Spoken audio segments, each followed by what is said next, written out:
today has been a magnificent success. We estimate at this time that there's roughly 2 million workers who've come out on strike, public sector workers. Perhaps the biggest action we've seen in Britain on one day since the 1926 general strike. This demonstration here in London is part of 1,000 demonstrations that have taken place all over Britain. And this is the biggest. And we estimate at least 50,000 have marched here today. And the reason they're marching is because of the pension robbery which is being carried out by this Tory Liberal coalition. But that's part of a whole panoply of attacks on the living standards of the working class. Yesterday, in the British House of Commons, the Chancellor of the Exchequer, the Treasury Minister if you like, George Osborne, announced the most savage programme of cuts since the Geddes Report of 1922. That led directly to the 1926 general strike, and something similar could happen in Britain in the next period. He spelt out in the most brutal detail there will be 7 years of austerity. In other words, planned poverty. There's already 1 million young people unemployed. There's 1 million women unemployed. The official unemployment is 2.5 million. It could go up to near to 3 million. In other words, be very similar to Greece, Spain, the USA and so on. And this demonstrates that the British working class are fighting back. But in order to do that, they need a programme, they need a policy, and they need an idea of where to go. We cannot leave it at today. We have to now organise another one-day strike at least. Let's discuss after this demonstration. If that doesn't shift the government, we need to go towards a 48-hour general strike and even more determined action if they don't back down.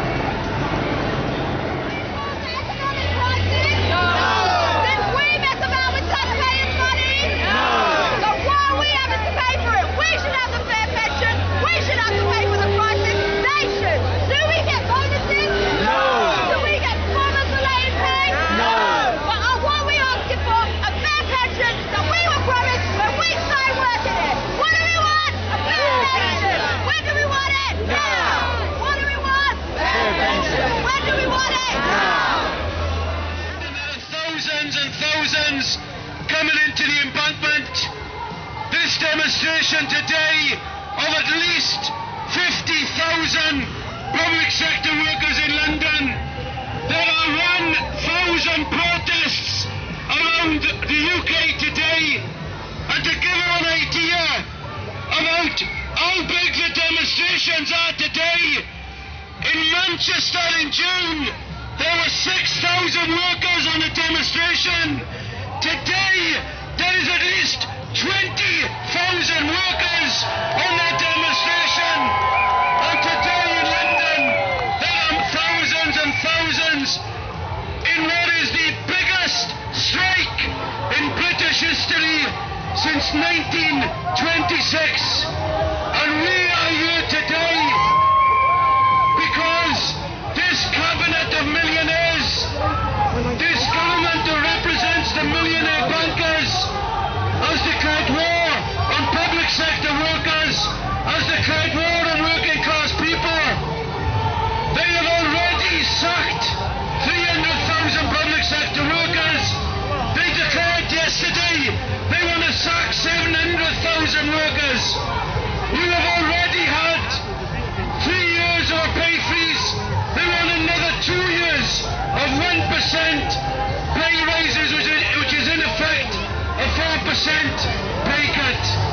Today we have sent a message to Cameron, Clegg and Osborne that if you do not back down, the NSSN supports the idea of the TUC and the trade union leaders when they meet in 2 weeks' time, saying to Cameron and Clegg, if you don't back down on the pensions, we will strike again in January, and we will strike again until you back down.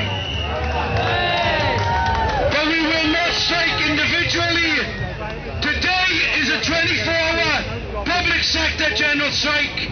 If you don't back down in January, there should be at least another 24-hour public sector general strike, and to look at even longer if that's what it takes. But we should reach out to the workers in the private sector, like the electricians who are going on strike next Wednesday in Balfour Beatty because the employers want to cut their wages by 35%. Brothers and sisters, public sector workers, private sector workers, the young and the old, we march together in March. We strike together today. We should strike again in the new year to force this government backwards and defeat them. I'll tell you this. If we can inflict a defeat on this government, if we can force this government back, we should take them out of office, and then we should start the discussion about the type of society that we want. A society like the protesters in St. Paul say, that looks after the interests of the 99%, not the interests of the 1%, the bankers and the multinational companies.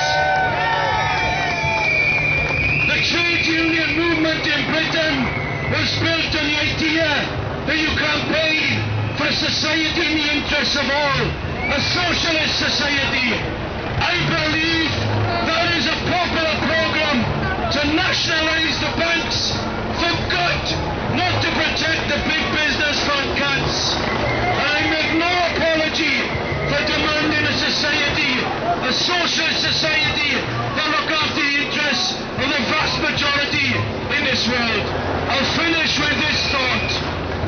2011 was the year of the Arab Spring, the Greek summer, the Spanish summer, the European summer, the American autumn. It is the year of the autumn and winter of the British working class as well. 2011 is the year when workers, young people, young and old, said to the Camerons and the Cleggs of this world and the fat cats, you back down or you leave office and you leave it to the likes of ourselves. Solidarity, comrades!